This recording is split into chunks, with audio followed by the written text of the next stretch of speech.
Two skirmishers in the Zinzao and the Gwen, and they've got a pretty damn safe bot side. Both teams, I think, are going to be looking to focus up towards that top half of the map. Gwen versus Viego. Right through this mid lane, but the mid laners are low on mana and a little bit low on health bars as they try and roll up. But PZX now being jumped on by Shadow. Win becomes lightning good at breaking this one down. There's a nice command protect here. Shadow, PZX! Nicely done, flashing over the wall, punishing Shie nicely. Oh, the bot lane's here. Oh, they're here. They've got themselves a hook. They've got Shadow, and oh my god, it's all gone wrong for LGD. V5 have come to play. No, they can be proactive in the early game. We know they can get these early advantages. What I'm really looking at is that mid game, is the kind of team fight shot calling around the 15 to 20 minute mark where it all tends to fall apart for them. Round warp top. This is a 2v4 right now. Fearness has no flash. There is going to be a hook and a kill. PZX picks up his second kill of the game, and that means V5 have total. I feel like the thing is that with the play top side, Uniboy. Uniboy almost gets caught out, does have to flash away, but now we might see a re-engage coming in. There's a chain of corruption going down, but I do believe it got eaten up a little bit by the Gwen. Missed, and they try and go for the fly. LGD have nowhere to go. They've used everything, they missed it all, and V5 team fights and assists. We do see a teleport coming up into this top side, but there's a lot of members of V5 here. In fairness, you might have teleported right into your death. They're going to commit another teleport off of the back of that as they do commit the ultimate there from ZYF as he has to get himself out. They will get the knockup and stop Allies from getting the reset. So much CC. Finally, we do see LGD picking up another from the back of it. But with the Rift Herald going down in mid, V5 going to be able to pick up their second Drake of the game. It is going to be a Cloud Rift. Had a lot of those recently. I do believe it was, again, more and more just cross-map trading like we just talked about, where there's no real objective to take right now, so both teams happy to just take all the goals. The Cloud Soul. Viego backing away from this bot, or top side. This bot side is going to be crashed into with the Rift Herald. I will say with the Rift Herald, you are a lot faster to take these tier 2 turrets, so V5 might be able to gain on that, and you can see already they're happy enough to take all these standing goals. They got a lot of turrets very, very low, so they're the ones that are able to push this one forward. As I say that, we are going to see the Crescent Guard used immediately. Good shockwave to disengage, though. As we can see now, there's the curtain call coming out. They're going to try and pepper down these health bars, but PZX is there. But now, speaking of which, Fearness did TP onto the back end of this, trying to use the needlework. Will take down Kepler, but will lose their life. 1-for-1 after an engage that was started by V5. They were pushed back. To find those kills, they weren't able to follow up after that goes down, but Mark! Did not sweep the bush. Yep, did not sweep the bush. There was a Trinket Ward just sitting there. They gave V5 keep pushing the tempo by looking for this play on bot side.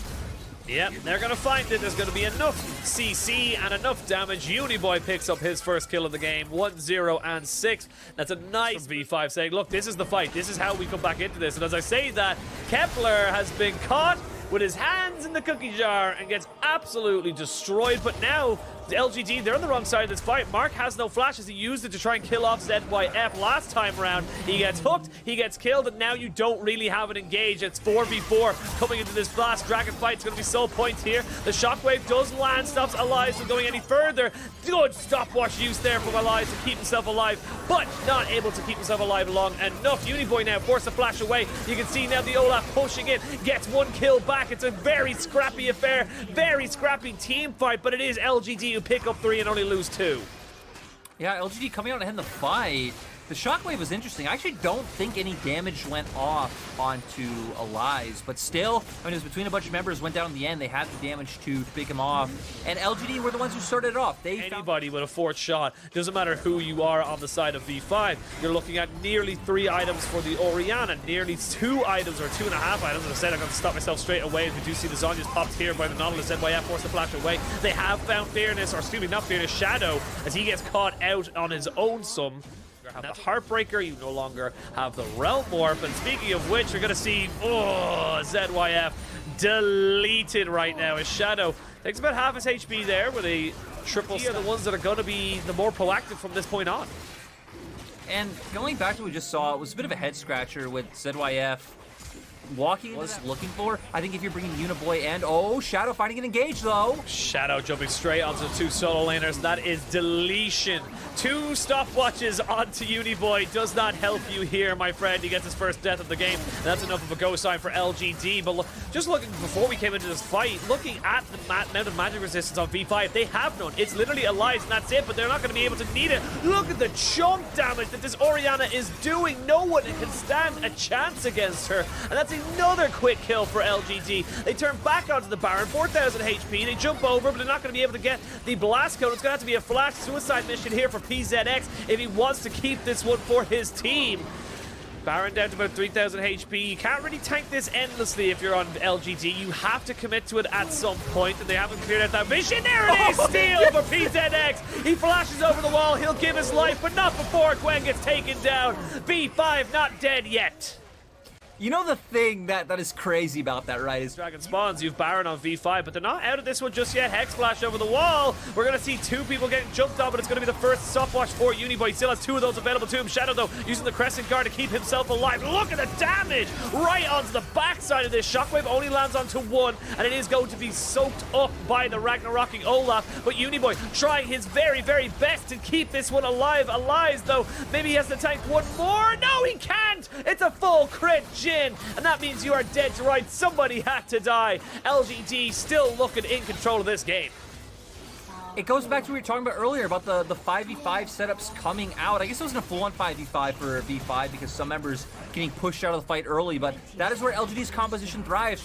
You've no way of tanking this up. That's going to be the third Drake in a row for LGD. They're now on 3 class, and they got the waves pushing in their favor. But look at that. That's your tankiest member. As we can see now, ZYF going to have to flash away. He has to pop himself into the Zonyas to keep himself alive, but he's dead to rights before he can get anything else done. The rest of his team can't do it. Shockwave does miss spectacularly, and LGD Shadow takes a lot of damage. The Chain of Corruption used in defense, but LGD get the Baron. They've got the sideways pushing. They're in just total control.